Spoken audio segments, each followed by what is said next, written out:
5 years ago, director Barry Jenkins was accepting his first Academy Award for co-writing the screenplay for Moonlight, which also won Best Picture and was perhaps the best film of the last decade. After the success of his third full-length feature, If Beale Street Could Talk, an adaptation of the James Baldwin novel, Jenkins is back this year with an interpretation of The Underground Railroad, the Colson Whitehead novel about an enslaved woman's escape from bondage. I'm Jamil Smith, senior writer for Rolling Stone. For the Rolling Stone interview, I spoke to Jenkins about The Underground Railroad, his path to directing, and depicting Blackness in his film. I actually want to go back to those early days. I was one of those people who saw Medicine for Melancholy. Appreciate it, man. Appreciate it. And that was the first time I heard your name. And that was actually the first time I'd heard your name or seen any of your work. How did that first feature come together?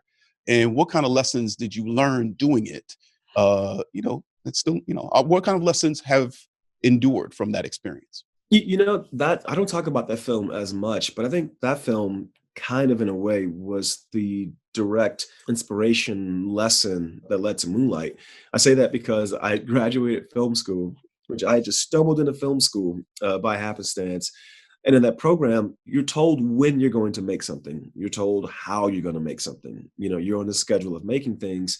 And then I graduated, and there was nobody to tell me, you are going to make this thing now, and here are the resources to make that thing now.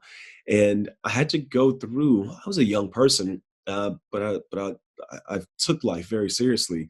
I had to go through some things to realize, oh no, you have to manifest this shit. You have to go out and do it.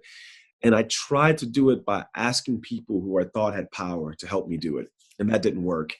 And then I reached out to my friends, man, the folks who I'm still working with to this day. And they all said yes. And we went out and did it with the means that we had at our disposal, which were very meager means. We had like $15,000.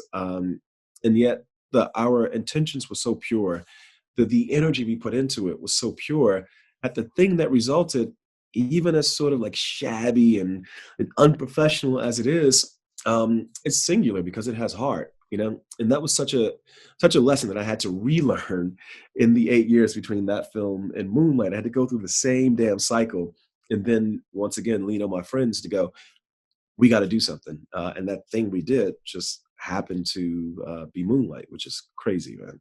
In those 8 years, I heard that you wrote for, TV show and even worked as a carpenter. Tell us what was going on then. I was trying to make a movie, a Focus Features with John Lyons and James Seamus about Stevie Wonder and time travel, and Whoa. which was it was way beyond my grasp or my reach at that point. But I was trying it, and I was also doing branded content. If you saw Mark Zuckerberg announce a new feature on Facebook between like 2010 and 2014, my little outfit of filmmakers, we made the video that played in the background. It was dope. It was one of those things where, you have this plan A, which is I'm trying to make this film at Focus off the strength of this $13,000 film. It's like, everything is steps. And for whatever reason, I thought, I don't need to make a Moonlight. I'm going to go right to Stevie Wonder and time travel. But here's the thing, Jamil, we don't get to do that. We don't get to do that. There are folks who get to do that. We don't get to do that. And I couldn't make it work. I got to the point where I thought, I am just going to write because I love writing. And so most of the things I wrote in that period, I did not get paid for. I adapted Beale Street without the rights, did not get paid for it. I adapted Terrell's play, did not get paid for it. But it wasn't about the pay. There were 3 other scripts I wrote in that time that I did not get paid for. I was like, you know what? I just need to reacquaint myself with my love with the medium. And once I approached it that way, everything just started to open. I mean, everything just started to open. In the Moonlight Best Picture speech that you weren't able to give on Oscar night, but you revealed later, you said, quote, "We are that boy," meaning you and Terrell Alvin McCraney, your collaborator. And when you watch Moonlight, you don't assume a boy who grew up how and where we did would grow up and make a piece of art that wins an Academy Award. I've said that a lot. And what I've had to admit is that I placed those limitations on myself. I denied myself that dream. Not you, not anyone else, me. Can you talk a little bit about where you grew up and why you felt that you got in your own way? Yeah, I grew up in Liberty City, which is a neighborhood in Miami, Florida. It was a tough place to grow up. Beautiful place, tough place. And just because of the dynamics of my family, just a very unorthodox upbringing, the kind of place where so many people who, if I have any talent, just as talented as me, if I have any smarts, just as smart as me, who, for whatever reason, there were these limitations or these assumed limitations that were placed on the aptitude of their life, the possibility of their lives. And I don't know, it's you go through life and it's you can tell yourself that you've put those things away, but they kind of have this way of asserting themselves. And I just was given all these speeches and realized that I was speaking into existence the legitimacy of those doubts. And even though I was someone who was able to push past those doubts and push past the presumed limitations of starting at the place that I did, it just wasn't right to continue to sort of allow those doubts or allow the condition of my birth to define the things that were happening in the present. And so I had to take it off the table, man. But it was crazy. It's not even imposter syndrome. I think it's way deeper than that.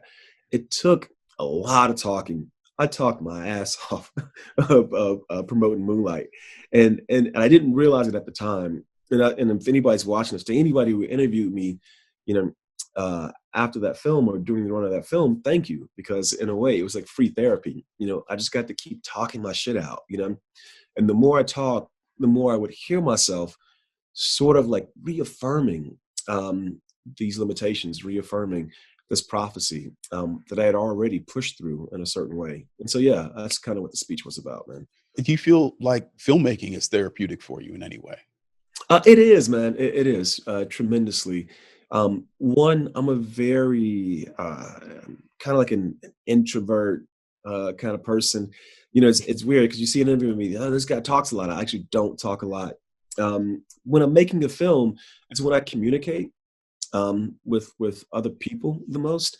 Is when I feel the most in communion with other souls, and having this thing, this tangible thing that we create together.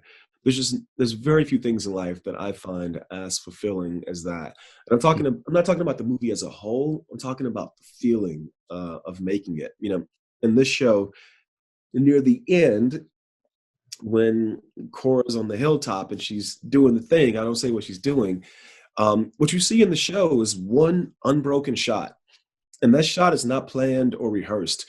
The reason why Cora and Molly are sitting there is because they're just sitting around waiting, and I don't call action. I just start rolling, and she just does it.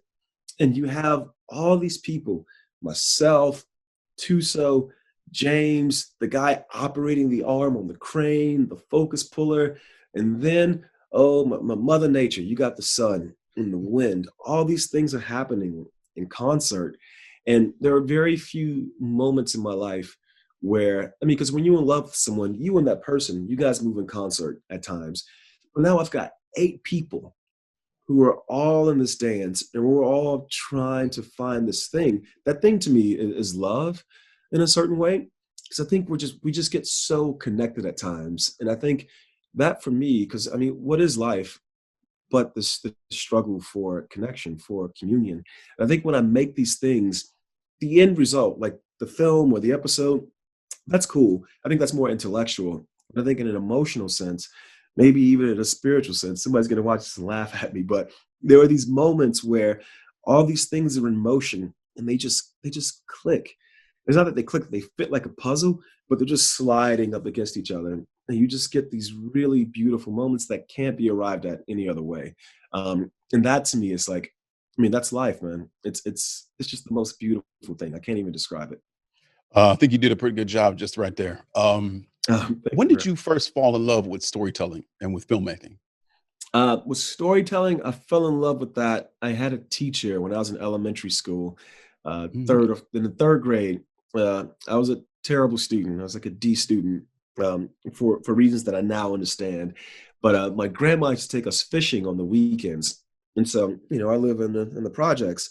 And I was one of the few kids my teacher made me realize who actually got out of the projects on the weekends. My Uncle Mickey would pack us, it'd be like 8 of us, no, probably like 6 of us in a Mercury Cougar, and we'd go down to the Florida Everglades and we'd fish for catfish, and we'd like camp at these little cabins and whatnot. And I can't imagine what this man, he must have been saving every damn penny. I mean, he worked just a regular 9 to 5 for these trips. And so this teacher, Miss Pamela Gilzo, she told me that when I came back on Mondays, I would write down the story of these trips and then I would present them to the class. And so that was my first experience with storytelling. It did 2 things. One, it made me realize I had a voice, but 2, it made me realize very early, I didn't realize it until much later in my life, that my story was worth telling. So that was the first one. And then the second one was when I was in film school, man, and with filmmaking in particular, the first semester was terrible. I didn't know you needed light to expose film. And you got guys like Wes Ball in the class and James in the class, Mike G. Ulakis, he's a cinematographer who shot us with Jordan Peele, Amy Simons, all these people were around. And my stuff is not as good as theirs.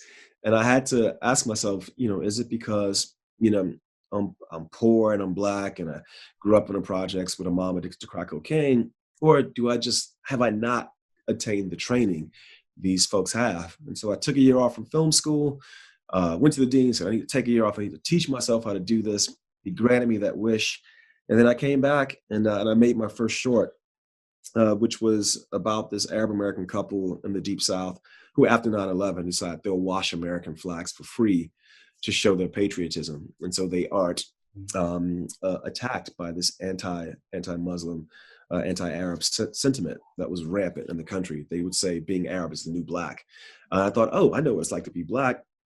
I can channel my experience into this work of art that empathizes with these characters. And it worked, bruh. And it worked. And I'm still so proud of it, man. I think of everything I've ever made, I'm probably the most proud of that first short film. And it was the first time in my life where I realized, no, it's not because, I grew up Black and poor in the projects with a mom addicted to crack cocaine. I'm just as good as these folks. It's just they got a head start, and if I want to, I'll catch up. So yeah, man, it was the sad part in that is I hope that my love for film isn't rooted in this need to prove myself, and that it really is a love of the medium. I think that's the thing that I continue to wrestle with, because there's no doubt that that's at the foundation of my explorations in the medium. I mean, couldn't it be both though? Yeah, hey, you the journalist, man. I'll take it, bro. I'll take it. Jamil Smith said it's both. I'll take it. Indeed. And I'm glad you mentioned the power of teachers. I had a similar experience in the 8th grade, so I feel you. Moonlight was adapted from McCraney's story. And of course, Underground Railroad is not your first crack at taking a novel by a great author and telling the story on screen. Can you tell us what you learned from the experience of making If Beale Street Could Talk and how you've applied it now to this limited series? That's a very good question. We're very early in the press for this. I can't believe you already asked that question. I learned a few things, man. These are very different adaptations. Part of that is Colson is here and Mr. Baldwin, unfortunately, is not. And so I couldn't have a dialogue with Mr. Baldwin the way I could with Colson. And I also, I revere James Baldwin. And so I wanted that film to be, I felt such a responsibility to bring the novel to the screen intact. And I think I was very, very deferential to Mr. Baldwin, to a degree that I think maybe didn't serve either one of us as well as it could have. And I think the lesson I learned in coming into this one was, this is a completely different medium. And I think the character in this medium dictates how the show feels, how it looks, and sort of the narrative drive. And so I think that whereas Beale Street, and I know some people talk about the aesthetics of Beale Street as being a departure from Mr. Baldwin's depiction or his aesthetic, and I will say in that case, I leaned into the character of Tish and the hope she has and the vibrancy she wants to see in the world. Whereas in this one with Colson, I felt like this story is, this is the starting point that Colson has given us, and where are the actors, where are these characters going to take it? And so I allowed myself a lot more freedom in this adaptation. And there's quite a few departures that I think can retain the essence of the show, but narratively take it to a different place. Despite the terrible circumstances that a lot of these characters end up in, I'm not sure if I've seen black people look as beautiful as they did in Mm. Moonlight, in Beale Street, and even this miniseries. How important is it for you to depict blackness physically the way that you do? It's extremely important, man. I think one, we're watching more than we're reading these days. And I remember being overseas and having this just crazy, very crystallized moment where I realized everywhere I'd been on this world tour, I heard Black voices through the speakers, in the cafes, even on the streets, but I didn't see Black faces. And I just thought that in this medium with sound and image, but in particularly image, the presentation of Blackness is extremely important. And Black people are beautiful. Black people have always been beautiful. And so there's not anything new that I think we're doing in the presentation of these bodies. I also think with cinema, with the image, the body is telling a story of its own. And if you've met Terrell, you know that Terrell is he's a dancer by trade. I think it was his first love, and you watch Terrell move, and there's a whole story he's telling with the way he carries himself. That's why in that film, in the third chapter, Trevante Rhodes plays Black. The way he carries himself, it's a story in and of itself. And so, yeah, it's extremely important to me. And I also feel like, you know, we're catching up when it comes to the presentation of our bodies in our own image and our own voice. Part of that has been it's a very expensive art form, very privileged art form. And for the longest time, some of us had access to the tools, but not as many of us, as is necessary to get a broad swath of the canvas of the diaspora represented. Now we're at this place where we do have the tools. Not only do we have the tools are there to be mastered, which is we're not limited by the chemical properties of a motion film. Now, James and I we can program the Arri Alexa to represent the skin exactly as we intend it, exactly as I see it. And the seeing is just this memory of growing up surrounded by Black people.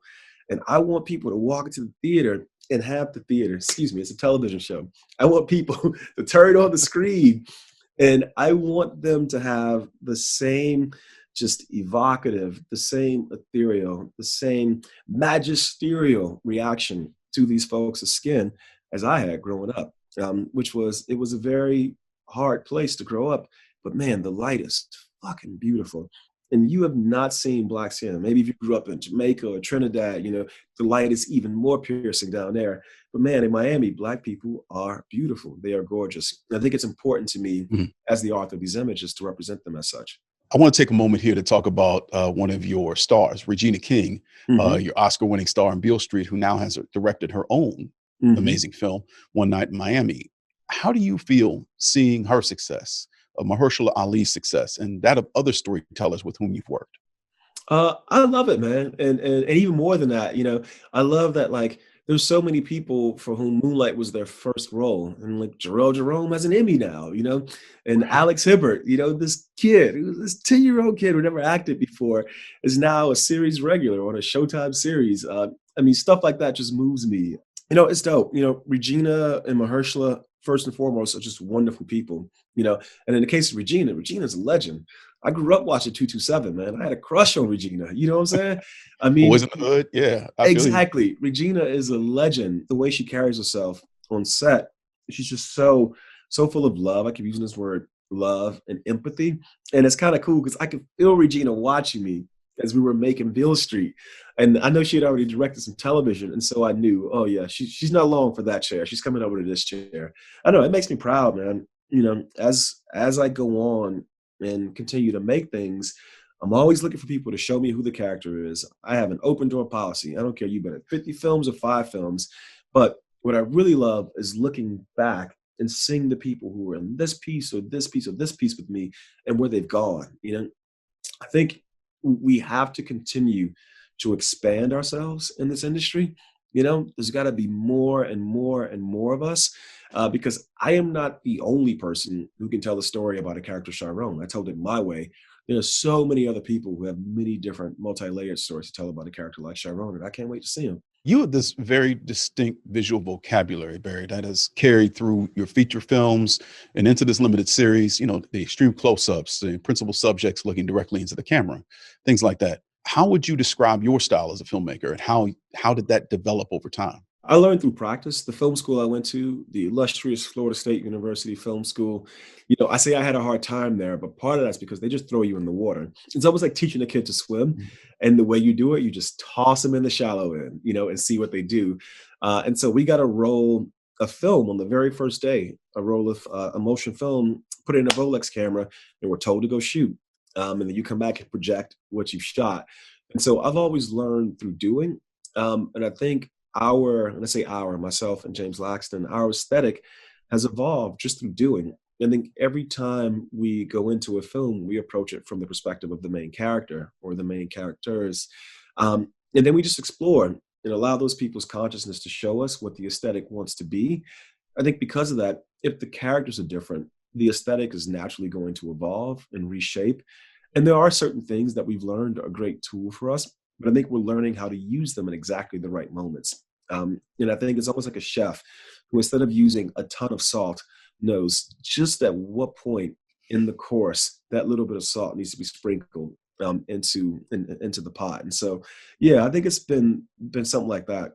I hope I get to go on and make many more things because, I'm curious to see where the language might take me.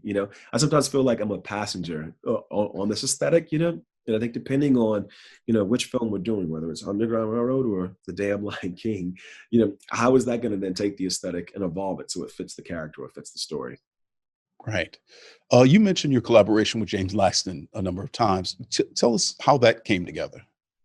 Oh man, we were the nerds in film school who, instead of being out, drinking beer on a Friday night, we were watching Criterion's. I remember James, the first person, he introduced me to Wong Kar-wai. He had this Criterion DVD of In the Mood for Love, which is one of the greatest films ever made. We were both fish out of water.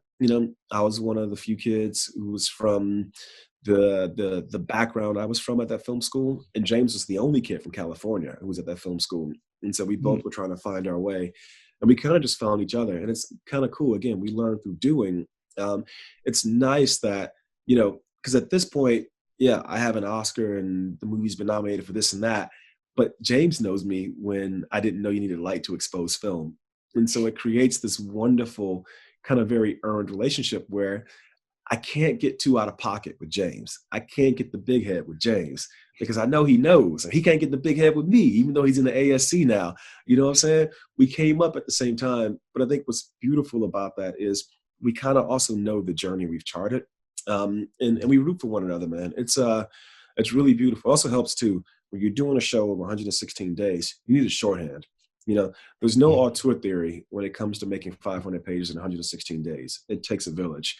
And it's nice that that my lieutenant in that village is someone who knows me very well. You also have this really distinct sound to your work. You're Mhm. working with this amazing composer, Nicholas Britell, Mhm. on the last two films that you've done, and then now he's back for Underground Railroad. How would you describe your collaboration with him, and why it's been so successful? Yeah, Nicholas Patel, again, he's become, my other lieutenant in this journey. It's like it's James, Adela, Mark Sariak, Joy McMillan, the editor on these pieces, and Nicholas Patel, man. And Nick is great because, Nick and I come from very different backgrounds. Nick is a Juilliard, Harvard, classically trained, you know what I'm saying? But what I've always loved about Nick is he doesn't need me to speak his language to understand what I'm trying to communicate. I don't need to speak in classical music vernacular to get Nick to understand what I'm trying to communicate. Instead, I love telling the story that when I hired Nick for Moonlight, I had never heard a single piece of music he had composed or written, not a single one. It was just a vibe, bro. The vibe was so good that I trusted there was a way for us to chart a journey where we could make something meaningful and beautiful. And with this show, oh my God, in the writer's room for this show, we realized very quickly, myself and the wonderful staff of writers we have on the show, realized very quickly that one of the things we felt Coulson was doing was that Cora was manifesting the nature of each state that she was coming into. Um, she gets to North Carolina and there's a it's dammed. There's a block because she's blocked. We were like she's manifesting these states, and because of that, the music needs to be a different manifestation every time she reaches a new state. That means Nick now has to score basically, I don't know, like 6 feature films. Um, but he was game for it because I felt like I had this professor in film school who said movies are 50% sound, 50% images, but most people give 90% of their attention to the image and 5% to the sound, the makers. He's like, why would you do that? Why would you put 5% of the resources towards a thing that's 50%, of the experience? And so both the sound design and the score have always been so important to me. And Nick is someone who he doesn't impose himself on the characters. He takes what the characters are giving, which is how I like to operate on set and reflects that in the music. Wow. Wow. Hiring him without hearing a piece of music, I would say that worked out. Hey, it was a vibe, man. I'm all about vibes. Same way with actors, with people on the set. If the vibe is good, we can, because it's all a journey. And if you got good vibes, you're gonna go down the road with somebody. If the vibes ain't good, you're gonna be like, "Damn, why am I still on this road with this person? I just want them to shut up." You know what I'm saying? I feel you. You mentioned the Lion King piece that Mhm. you're doing. Can you tell us anything about that?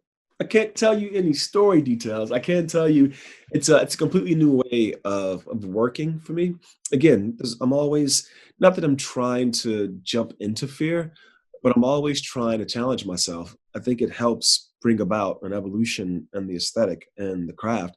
You know, I never made something as intense as the Underground Railroad that required as many days, that required as many locations, all these different things. Big challenge. I've never made a film that was completely virtual. Never done it. Never done it. And the story is really wonderful. And so I think for both myself and James, and I'll say James was the person who helped me make this decision the most, which is, you know, we've gotten into a rhythm of making things over the last 5 years, and this thing falls completely outside that rhythm. So how will these instruments sound in this media? In a certain way, not that we're creating jazz, but that's how we got jazz. Um, and so we're like, oh, well, this opportunity is available to us. And I will say, there's only been 5 or 6 of these films ever made. It's a whole new way of making movies. Yeah, This indeed, is indeed. this is not the reason. This is not the reason.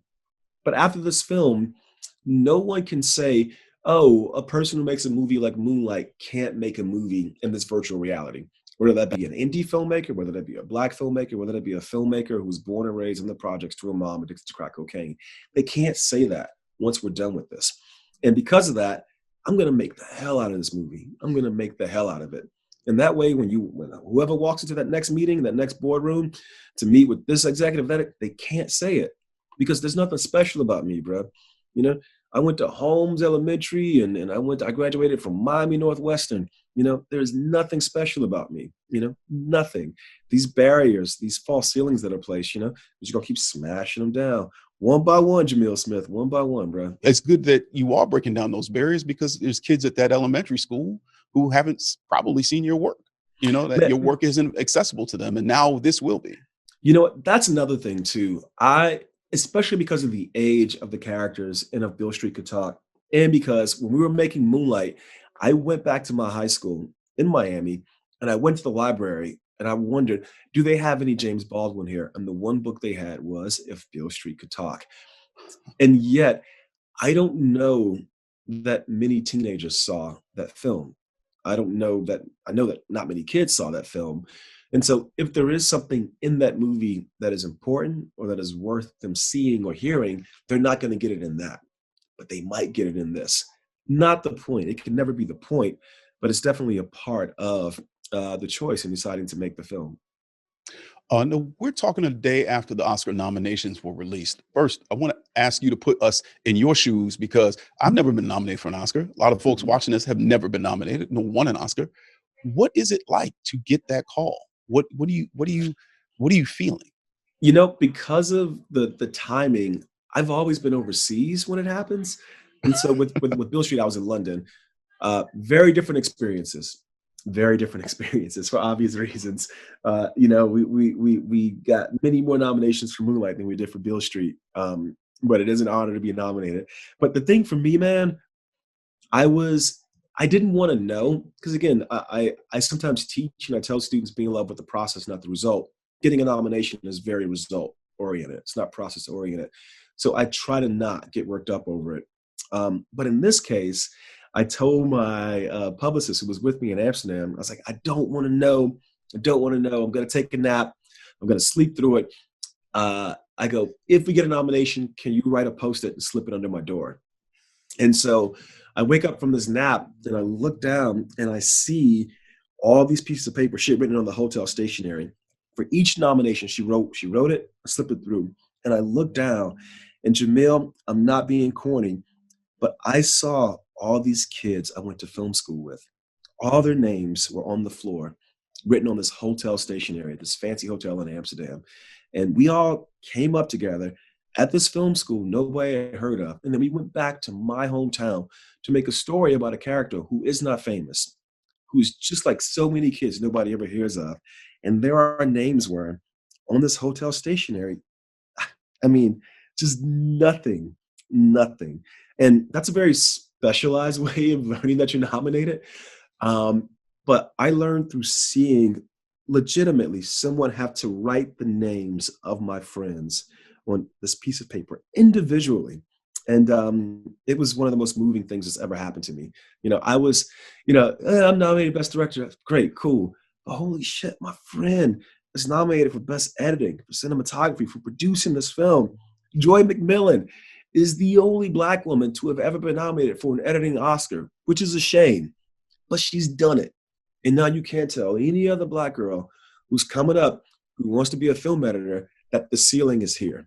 You can't tell them that no more. You just can't do it. And it was my friend's name. It was wonderful. Really, really wonderful. I think that's a great place to end it, man. Barry Jenkins, thank you very much for spending your time today with me, brother. I really do appreciate it. And good to see you. Yes, sir. Take care, man. Stay safe.